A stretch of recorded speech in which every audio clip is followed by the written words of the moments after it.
السلام علیکم ورحمۃ اللہ وبرکاتہ۔ دوستو، انبیاء کرام میں آپ صلی اللہ علیہ وآلہ وسلم کا مقام، آپ کا اخلاق اور آپ کے معجزات سب سے اعلیٰ ہیں۔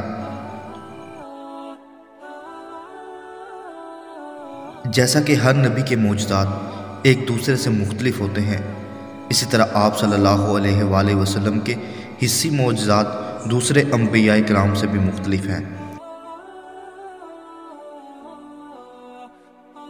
حصی معجزات وہ معجزات کہلاتے ہیں جنہیں آپ صلی اللہ علیہ وآلہ وسلم کسی بھی موقع پر اسی وقت کر دکھاتے تھے، اور وہ بھی کہ جو اللہ کی طرف سے اللہ تعالیٰ خاص مخصوص وقت میں آپ صلی اللہ علیہ وآلہ وسلم کو وہ معجزہ عطا کرتا تھا۔ اور اسی میں مستقبل کی پیشن گوئیاں بھی شامل ہیں جو آپ صلی اللہ علیہ وآلہ وسلم نے اس وقت سے پہلے بتائی تھی، جو آپ صلی اللہ علیہ وآلہ وسلم کے کچھ دور میں اور کچھ آپ صلی اللہ علیہ وآلہ وسلم کے اس دنیا کے جانے سے بعد بھی وہ سچی ثابت ہوئیں۔ اور اسی طرح آپ صلی اللہ علیہ وآلہ وسلم کے حصی معجزات میں ایک یہ بھی معجزہ تھا کہ ایک دن جمعے کے روز ایک شخص مسجد کے اس دروازے سے داخل ہوا جو دارالقضا کی طرف تھا، اور رسول صلی اللہ علیہ وآلہ وسلم کھڑے خطبہ ارشاد فرما رہے تھے۔ اس نے کھڑے کھڑے رسول صلی اللہ علیہ وآلہ وسلم کی طرف رخ کیا، پھر کہا کہ اے اللہ کے رسول صلی اللہ علیہ وآلہ وسلم، مال و ویشی ہلاک ہو گئے ہیں اور راستے منقطع ہو چکے ہیں، اللہ تعالیٰ سے دعا فرمائے کہ وہ ہمیں بارش عطا کرے۔ اس پر رسول صلی اللہ علیہ وآلہ وسلم نے اپنے دونوں ہاتھ اٹھا دیے، پھر کہا اے اللہ ہمیں بارش عنایت فرما، اے اللہ ہمیں بارش عنایت فرما، اے اللہ ہمیں بارش سے نواز دے۔ حضرت انس رضی اللہ عنہ نے کہا، اللہ کی قسم ہم آسمان میں نہ کوئی گٹا دیکھ رہے تھے اور نہ بادل کا کوئی ٹکڑا، ہمارے اور صلا پہاڑ کے درمیان کوئی گھر تھا نہ محلہ۔ پھر اس کے پیچھے سے ڈال جیسی چھوٹی سی بدلی اٹھی، جب وہ آسمان کے وسط میں پہنچی تو پھیل گئی، پھر وہ برسی، اللہ کی قسم ہم نے ہفتہ پر سورج نہ دیکھا۔ پھر اگلے جمعے اسی دروازے سے ایک آدمی داخل ہوا، رسول صلی اللہ علیہ وآلہ وسلم کھڑے خطبہ ارشاد فرما رہے تھے۔ اس نے کھڑے کھڑے آپ کی طرف رخ کر کے کہا، اے اللہ کے رسول، بارش کی کثرت سے مال مویشی ہلاک ہو گئے ہیں اور راستے بند ہو گئے، اس لیے اللہ تعالیٰ سے دعا فرمائے کہ وہ ہم پر سے بارش روک لے۔ اس پر رسول صلی اللہ علیہ وآلہ وسلم نے دونوں ہاتھ اٹھا دیے، پھر فرمایا، اے اللہ ہمارے ارد گرد بارش برسا، ہم پر نہیں، اے اللہ پہاڑوں پر، ٹینوں پر، وادیوں کے اندر، ندیوں میں اور درخت اگنے کے مقامات پر برسا۔ کہا فوراً بادل چھٹ کے اور ہم مسجد سے نکلے تو دھوپ میں چل رہے تھے۔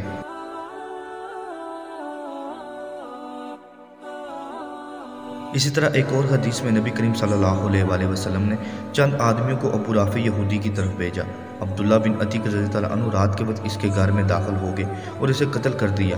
عبداللہ بن عتیق رضی اللہ عنہ بیان کرتے ہیں، میں نے تلوار اس کے پیٹ میں اتار دی، حتیٰ کہ وہ اس کی پشت تک جا پہنچ گئی۔ جب مجھے یقین ہو گیا کہ میں نے اسے قتل کر دیا تو میں دروازہ کھولنے لگا، حتیٰ کہ میں آخری زینے تک پہنچ گیا۔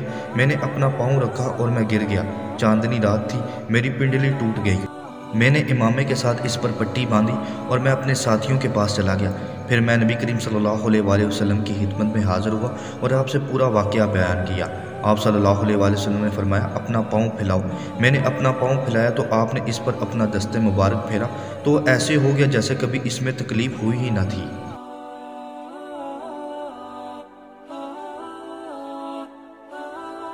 اسی طرح ایک اور حدیث میں آپ صلی اللہ علیہ وآلہ وسلم نے خیبر کے مقام پر حضرت علی رضی اللہ عنہ کو طلب کیا تو لوگوں نے بتایا کہ ان کی آنکھوں میں درد ہے۔ آپ صلی اللہ علیہ وآلہ وسلم نے فرمایا کہ پھر ان کے پاس یہاں کسی کو بھیج کر بلواؤ۔ جب وہ آئے تو آپ صلی اللہ علیہ وآلہ وسلم نے ان کی آنکھ میں اپنا لعاب دہن لگایا اور ان کے لیے دعا فرمائی، اس سے انہیں ایسی شفا حاصل ہوئی جیسے کوئی مرض پہلے کبھی تھا ہی نہیں۔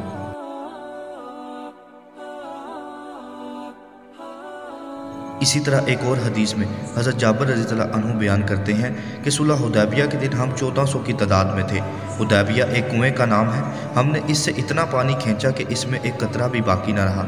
جب آپ صلی اللہ علیہ وآلہ وسلم کو اس کی خبر ہوئی تو آپ تشریف لائے اور کنویں کے کنارے بیٹھ کر پانی کی دعا کی اور اس پانی سے کلی کی اور کلی کا پانی کنویں میں ڈال دیا۔ اب تھوڑی دیر بھی نہیں ہوئی تھی کہ کنواں پھر پانی سے بھر گیا، ہم بھی اس سے خوب سیر ہوئے اور ہمارے اونٹ بھی سیراب ہو گئے یا پانی پی کر لوٹے۔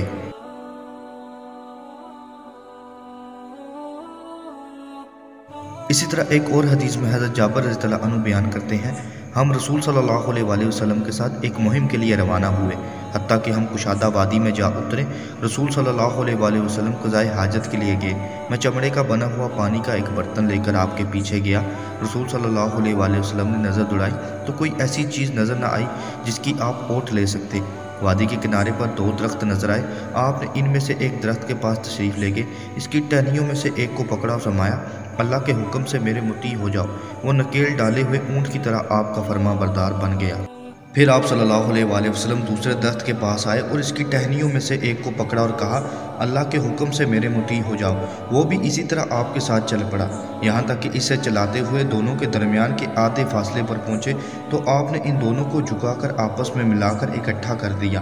آپ نے فرمایا، دونوں اللہ کے حکم سے میرے آگے مل جاؤ، تو وہ دونوں ساتھ مل گئے اور آپ صلی اللہ علیہ وسلم کو پردہ مہیا کر دیا۔ حضرت جابر رضی اللہ عنہ نے کہا، میں ڈر سے بھاگتا ہوا وہاں سے نکلا، میرے قریب ہونے کے محسوس کر کے رسول صلی اللہ علیہ وسلم وہاں سے مزید دور ہو جانے پر مجبور نہ ہو جائیں، اور محمد بن عبادہ نے اپنی روایت میں کہا کہ آپ کو دور جانے کی زحمت کرنی پڑی۔ میں ایک جگہ بیٹھ گیا اور اپنے آپ سے باتیں کرنے لگا۔ اچانک میری نگاہ پڑی تو میں نے دیکھا رسول صلی اللہ علیہ وسلم تشریف لا رہے ہیں، اور دیکھا کہ دونوں درخت الگ الگ ہو چکے ہیں، ہر ایک درخت تنے پر سیدھا کھڑا ہو گیا۔ پھر میں نے دیکھا کہ آپ صلی اللہ علیہ وسلم ایک بار رکے اور اپنے سر مبارک سے اس طرح اشارہ کیا۔ ابو اسماعیل حاتم بن اسماعیل نے اپنے سر سے دائیں بائیں اشارہ کیا۔ پھر آپ آگے تشریف لائے۔ جب میرے پاس پہنچے تو فرمایا، جابر تم نے میرے کھڑے ہونے کی جگہ دیکھی تھی؟ میں نے عرض کیا، جی ہاں۔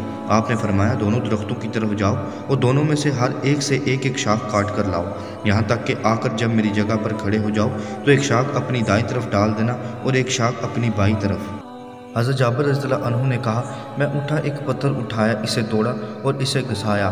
جب وہ میرے کام کے لیے تیز ہو گیا تو ان دونوں درختوں کی طرف آیا، ہر ایک سے ایک ایک شاخ کاٹی، پھر ان کو گھسیٹتا ہوا آیا، یہاں تک کہ آ کر اس جگہ کھڑا ہو گیا جہاں آپ صلی اللہ علیہ وسلم پہلے سے کھڑے ہوئے تھے، تو ایک شاخ اپنی دائیں طرف ڈال دی اور ایک اپنی بائیں طرف۔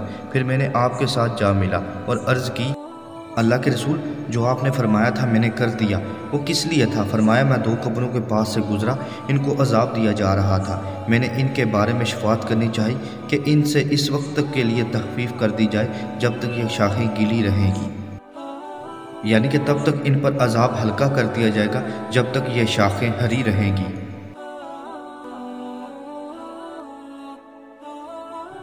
اللہ تعالیٰ سے دعا ہے کہ ہمیں وہ آپ صلی اللہ علیہ وسلم کے نقش قدم پر چلنے کی توفیق عطا کرے۔ اللہ تعالیٰ ہمیں اپنے دین کو سمجھنے، اس پر عمل کرنے اور دوسروں تک پہنچانے کی توفیق عطا کرے۔ السلام علیکم ورحمۃ اللہ وبرکاتہ۔